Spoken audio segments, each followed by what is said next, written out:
right, we finally have everyone here. Couple of technology issues along the way, but that's all right. We're starting a little bit late. You guys will still get an hour, I promise. And tonight we are doing tempo times 2, technically take 3. We thought about doing this last week and ended up realizing as I went through all the moves for tempo lower body, which was what the request was, is that that's a full hour workout on its own. It's a half hour standing and a half hour on the floor. So we did the standing portion, and then we had about 17 minutes of that on the floor left when we were done. We did basically all the repetitions for that. But what I really wanted to do was what I call broom walking. And broom walking uses either a broom or any kind of pole or stiff something or other. We're going to do some of the moves that are like in the T-Tap broom workouts. And we're going to combine that with some walking. We're actually going to only do that about 20 minutes tonight.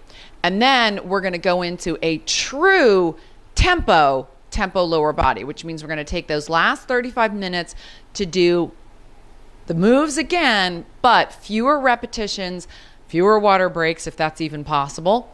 And we are going to hit the floor. So make sure you have your mat as well as your broom. We're going to start with the broom and go ahead and get walking. Tuck. Here we go, all the way up and elbows, up and elbows, up and elbows. 4 more. 5 and elbows, 6 and elbows, 7 and elbows, 8 and elbows.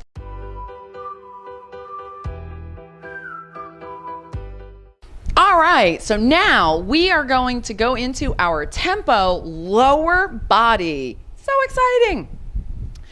Remember to have your mat ready because we are going to hit the floor for the ending part of this workout. It is going to move because it is a tempo workout. We're probably not doing more than 4 reps of anything in order to fit all of these lower body sculpting moves in. Ready? 1 and 2 and 3 and puppet pulls to the side, tucking, 2, tucking, 3, tucking, 4. Nice job.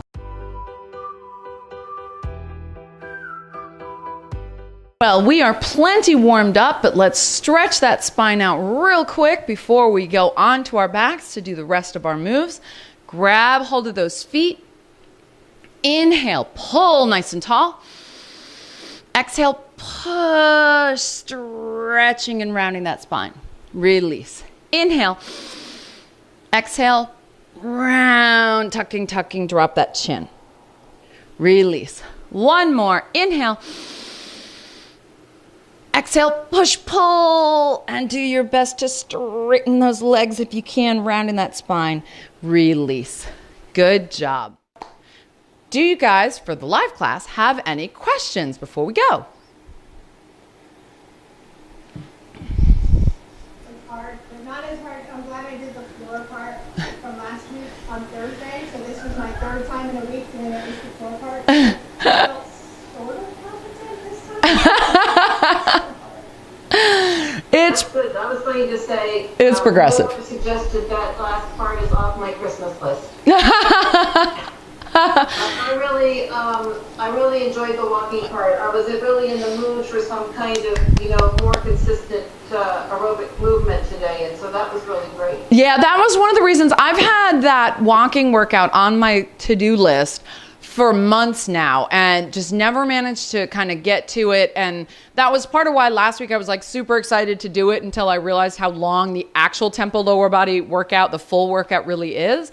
So I still really wanted to do it. And since, people were willing to do a paid class this week instead of a Final Monday freebie, I was like, that would be great because I can finally get it off my to-do list. And it really is a good workout. You'll consistently really start to notice the arms sculpting from using that leverage on the broom as well. So, yay, we did it. Thank you guys so much. I realized that something, I don't know what's really going on with the ankles down, but there are certain times if I point my toes or something, I get a cramp, and it's fascinating. to me. I'm trying to pinpoint what is going on, whether it has to do with, my whole brain and seizure thing on the right side, or exactly what's going on. So that was a little tough with some of those things. Yeah, it definitely is. I occasionally have that problem because I'll hyper point my toes, which means I don't just point them, but I like start to curl them over, and I'll have that problem as well. So sometimes what helps me is if I point my toes, but then I spread my toes while I'm pointing them. It usually prevents that cramping from happening. Or I just don't, here, let me make sure you can see my foot. So rather than do this, I'll just do that. So there's full maximum where my toes are starting to curl and cramp. I'll stop that. So what it is I let my toes relax. So I'm only thinking to point the foot to the ball of the foot, if that makes sense. So I'm only thinking I don't tighten my toes, pointing the toes. And that helps prevent those cramps for me because I get them from time to time as well. Dancers are really good at hyperextending their feet. So even those of us that don't have, those right-left brain issues like you do, we can still have those issues as well. So try that. Good tip. I think maybe that's what I was doing, was hyperextending Yep. my foot. Yeah, you end up hyperextending the toes. Here's the ballet. Exactly. Yep. It makes a big difference. So next week is Memorial Day. I had put a poll in the Facebook group, and a couple people didn't get to answer. So I just want to check in with everybody who's here live right now if you're available for a class next Monday. So if you are, go ahead and unmute and just say me. Me. All right. Looks like it's only one, so we probably will not have class unless somebody direct messages me throughout the week, because I did kind of tentatively have some other plans because I didn't think we would have class. Good.